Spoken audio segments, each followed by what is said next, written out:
মাকে খেতে দেখার থেকে খুশি আর জীবনে মানে কিছু হয় না, এটা আই থিঙ্ক সবাই এগ্রি করবে।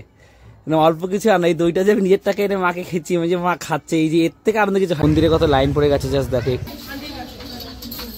প্রথম যখন টিউশন পড়ে আমি 200 টাকা পড়াতাম, ঠিক আছে, বাচ্চাকে 200 টাকাটা দিয়ে মাঝে মাঝে নাইটি নিয়ে দিই, সেটা ওই খুশি মানে আমার চোখে মুখে দেখতে পাচ্ছি, এটা এইসব বলে বোঝানো যাবে না।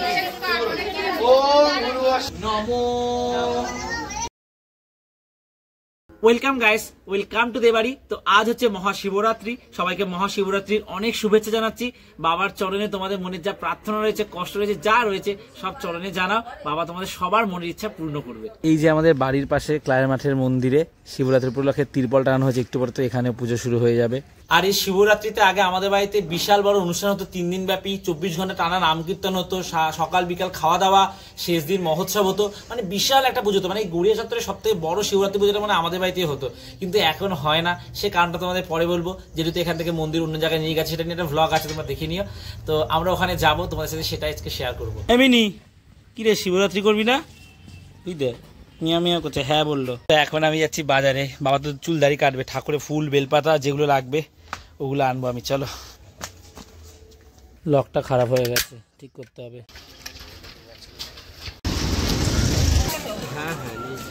কখন আসতো? এখনো হয়নি। আমি কি থাকার লোক বিভিন্ন জায়গায়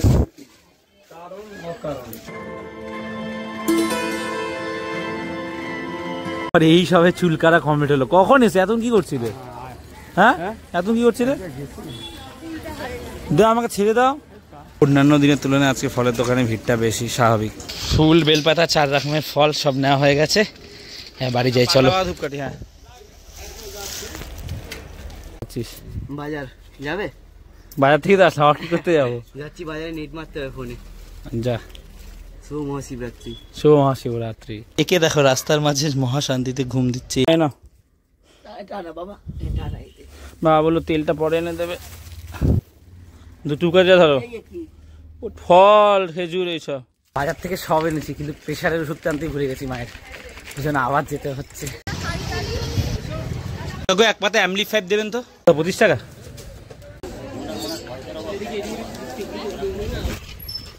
প্রেশার ওষুধ টেবিলে রাখলাম। এখনই মাঠে চলে এসেছি ক্রিকেট খেলতে, তাও এই রোদের মধ্যে টেস্ট হচ্ছে, ঠিক আছে। বাচ্চাদের দেখে আমার খুব খেলতে ইচ্ছা হচ্ছিল, খুব এক্সাইটেড ফিল করছিলাম। তো ভাবলাম খেলাই যাক, রোদ আছে। একসময় তো আমরা রোদে খেলতাম। তো চলো, আর ব্যাটিং আমি আবার টেস্ট এসেই ব্যাটিং এ। তো এই খেলা শেষ হলো, তবে মাঝপথে খেলা থামিয়ে দিয়েছে, বলছে ব্যাটিং আমাদের দেয়নি, বলছে ড্র, ঠিক আছে। আর এত রোদ, তো 2টো বাজে অলরেডি, স্নান টান করবো, ওই জন্য খেলা বন্ধ করে যেতে ইচ্ছা করছে না, এই ছাওয়াতে ওই জন্য বসে আছি। বাবা কি রান্না করছে আজকে?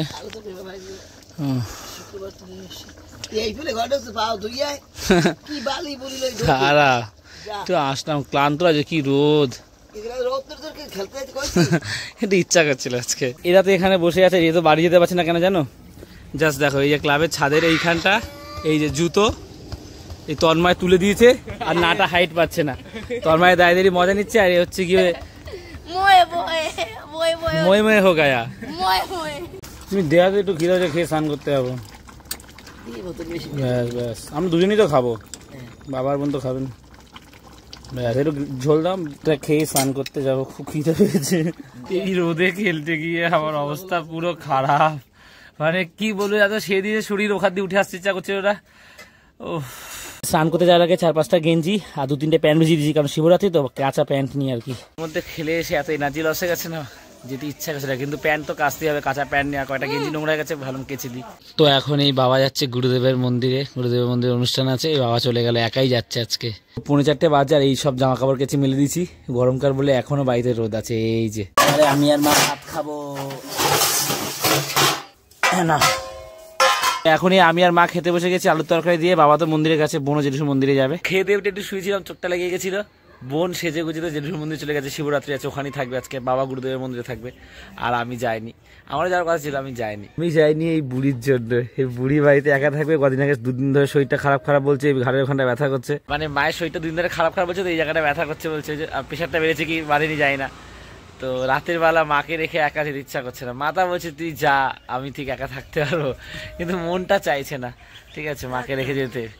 কালকে সকালের দিকে আমি যাব, গিয়ে ঘুরে আসবো। আমি ভাবছিলাম যাবো রাতে বেলা ফিরে আসবো, আসতে 9টা-10টা বেজে যাবে, কিন্তু তাও ইচ্ছা করছে না মাকে ছেড়ে যেতে।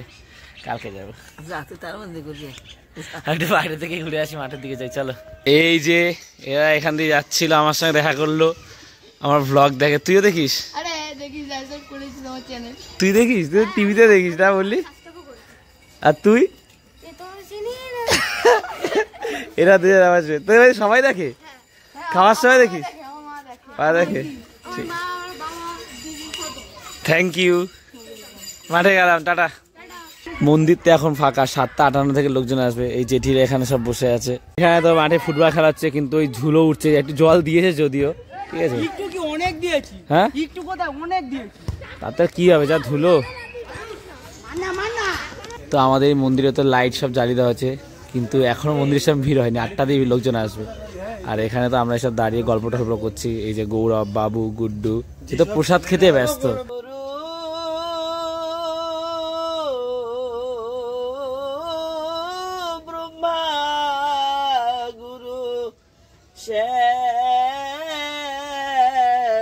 ছটা বাজে আর আমি মাঠ থেকেও চলে এসেছি। আর মায়ের হঠাৎ আজকে পরোটা খেতে ইচ্ছা করছে। এরকম মা হঠাৎ করে এরকম নিজের জন্য কিছু খাবার করতে চায় না। এখন এই ময়দা নিয়েছে, আমি আর মামিলা পরোটা করবো। আমার জল বেশি পড়েছে। না না এসে ব্যাপার ময়দা না, ঠিক আছে ম্যাডাম, ঠিক আছে। ইয়ে করলি কি ওই মিশিয়ে লাইলি কেন? অনেক উপকার করতে পারো, বেলতা করে বেলতার বিয়ে পেটাই কিরাম দেখে লাচ্ছা পাউডার মতন করে বেলবো। এইটাতে আটু দেওয়া মা। না না বেশি বড় করে গোল গোল করে পরোটা তো করবো, তবে তার আগে দই আনবো, কারণ আমার দই দিয়ে লুচি পরোটা এগুলো খেতে না খুব ভালো লাগে। আলুর দাম আছে, তবে দইও একটা আনবো। আমার খাবার জন্য 10 টাকা দাও। এই মন্দিরে আপাতত এই ছোট শিবলিঙ্গটুকুই আছে। বড় যেটু ছেলে এখানে প্রতিষ্ঠা করেছিল। আগে তো অনেক বড় শিবলিঙ্গ ছিল, সেই কথা পরে একদিন অন্য কোনো ভ্লগে বলবো। আগে যখন জেঠু ছিল তখন তো অনেক লোক হতো, জেঠু যাওয়ার পরও অনেক লোকজন হতো, আস্তে আস্তে কমে গেছে, কারণ মন্দির আর আগের মতন নেই। দেখো, সব আমার লাইফে যতটুকুনি আছে আমি সব খোলা পাতার মতন তুলে ধরবো, কিন্তু আমার ফ্যামিলি রিলেটেড সবাইকে নিয়ে আমি ওনাদের ব্যাপারে সবকিছু আমি বলতে চাই না, ঠিক আছে? এটা ঠিক হবে না। শিবরাত্রি বলে দোকানে বেশ ভালোই ভিড় হয়েছে, জাস্ট দেখ। তো আমার দই নাও হয়েছে, আর কিছু সন্দেশও নিয়েছি।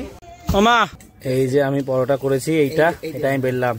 আগের থেকে অনেক ভালো হয়। মানে আমি জল আনতে গেছি, তারপর মিষ্টি আনতে গেছি, কত উনালে গেছি, মিষ্টি আনতে ভিড় ছিল, দাঁড়াতে হচ্ছে 15-20 মিনিট। তার মধ্যে এসে দেখি মায়ের 5-6টা পরোটা করা হয়ে গেছে। আবার এখানে ব্যথা ব্যথা করছে, বাড়িতে কেউ নেই, তার মধ্যে হাই প্রেশার, ঠিক আছে? যদি একটা কিছু মানে কি বলবো, আমার মানে সব কথা বলতে ইচ্ছা করছে না। মানে এত টেনশন মা যে কেন দেয় আমি বুঝতে পারি না। আর আমি এসে গরম গরম খাবো, ওর জন্য। তাহলে তোমাকে সব করতে কে বলেছে? এই যে এই পরোটা আমি বলেছি কি সুন্দর গোল হয়েছে, তোমার গুলো একটা এরকম গোল হয়নি, কেন কষ্ট করে করতে? তো তোমাকে কি করতে বলেছে এক হাত দিয়ে এই কষ্ট এত? 200 দই এনেছি, নর্মাল ভাড়ে দিয়েছি আজকে, আগের দিন তো অন্য ভাড়ে দিয়েছিল। আর এই সন্দেশটা আমার সব থেকে পছন্দের সন্দেশ। এই সন্দেশটা খেয়ে দেখো মা, একটু খাও, বেশি করে খাও একটু। কেমন সন্দেশটা? মাকে দই দিয়ে দিয়েছি, মা বেশি খাব না, 2টো পরোটা দই দিয়েছি, মা বলো দই দিস না, হাই প্রেশার বেশি দিস না আমাকে। ওই সন্দেশ 1.5খানা দিয়েছি, আলুর দাম। মাকে খেতে দেখার থেকে খুশি আর জীবনে মানে কিছু হয় না, এটা আই থিঙ্ক সবাই এগ্রি করবে। অল্প কিছু আর না, এই দইটা যে আমি নিজের টাকা এনে মাকে খেয়েছি, আমি যে মা খাচ্ছে, এই যে এর থেকে আনন্দ কিছু হয় না। আর বড় কিছু করতে পারে তো কি বলবো, মানে কথাটা বলছি তো আমি কাঁপছি রীতিমতো আনন্দে খুশিতে। মানে আমার আলাদা নেক্সট লেভেলে খুশি হয় যদি একটা লজেন্সেরও দিতে পারি, মানে কিছু না। প্রথম যখন টিউশন পড়ে আমি 200 টাকা পড়াতাম, ঠিক আছে, বাচ্চাকে 200 টাকাটা দিয়ে মাঝে মাঝে নাইটি নিয়ে দিই, সেটা ওই খুশি মানে আমার চোখে মুখে দেখতে পাচ্ছি। এটা এইসব বলে বোঝানো যাবে না। ভালো না খাবারটা? দই দিয়ে খেতে ভালো লাগছে না বলো মা? আমার কাছে এই কটা টাকায় ছিল 8 টাকা নেই, মানে খাওয়ার জন্য 400-500 টাকা যেটা শরীর রাখি, এই 100 টাকায় পড়েছিল, সব চলে গেছে। 48 টাকার দই আর 3টে সন্দেশ 30 টাকা, আর সেরকম টাকা নেই। একটু দই নিলাম, এরপর দিলাম, চামচটা সাইডে রাখলাম।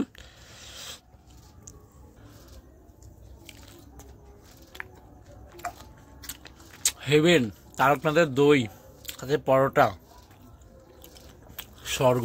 তো ভালোই খাওয়া দাওয়া হলো, জানি না রাতে আর ভাত খাবো কিনা। এটা আগের পরোটাগুলো না পাপড়ের মতন হয়ে গেছিল, ঠিক আছে? আজকের পরোটাগুলো ভালো হয়েছে, এটা নুনটা হালকা কম হয়েছিল। তো এবার একটু মন্দির দিয়ে ঘুরে আসি, দেখি এবার আশা করি জল ঢালতে অনেকে আসবে। চলো, মন্দিরে কত লাইন পড়ে গেছে জাস্ট দেখো, একটু আগেই পুরো ফাঁকা ছিল জায়গাটা। যত রাত বাড়ছে আস্তে আস্তে লোকও বাড়ছে। এই যে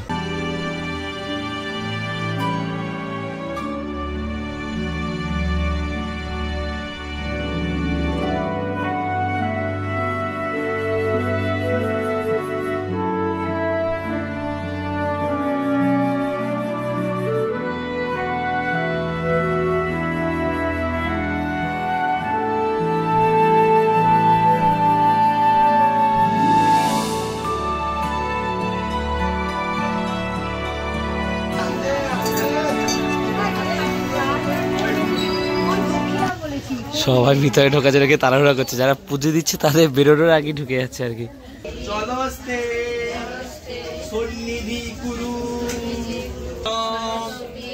মহাদুতি ফুলটা দিয়ে এবার প্রণাম করো, সবাই হাত জোড় করো। আমি এতক্ষণ দাঁড়িয়ে পুজো দেখছিলাম, খুব ভালো লাগছিল। একের পর এক লোক এসেই যাচ্ছে, মনটা ভালো হয়ে গেল পুজোটা দেখে। তো এবার অল্প একটু ভাত খাবো, একটু ভাত খেতে ইচ্ছা করছে, ভাতের খিদেটা বলে না ওটা আছে, পেট ভরে গেছে, মা খাবে না, তাই আমি আলুর দম দিয়ে অল্প একটু ভাত খেয়ে নেবো। তো আজকের এই ব্লগটা এখানে শেষ করছি। আর হ্যাঁ, আজকে মন্দিরে যেতে পারলাম না, আমি ভেবেছিলাম যাবো, ওই জন্য তোমাদের সকালে বলেছিলাম যে দেখাবো, আজকে না কালকে সকালে যাবো অবশ্যই। তো কালকে তোমাদের দেখাবো, কালকের ব্লগটা দেখো, খুব ভালো হবে। তো আজকের এই ব্লগটা এখানেই শেষ করছি। যদি ব্লগটা ভালো লাগে একটা লাইক করে দিও, আর দেবাড়িতে প্রথমবার আসলে একটু সাবস্ক্রাইব করে দিও। তো আজ এতটাই, আবার কাল কথা হচ্ছে, চলো টাটা। দরজাটা খোলো মা, আমি জানতাম তুমি যে এটা করবে, কেন এত কষ্ট করো মা? একা করা যায় না বাবা। তাহলে কই করতে বলেছে? আমি জলটা নিয়ে আসবো, একটু সময় তোমার কাছে নেই?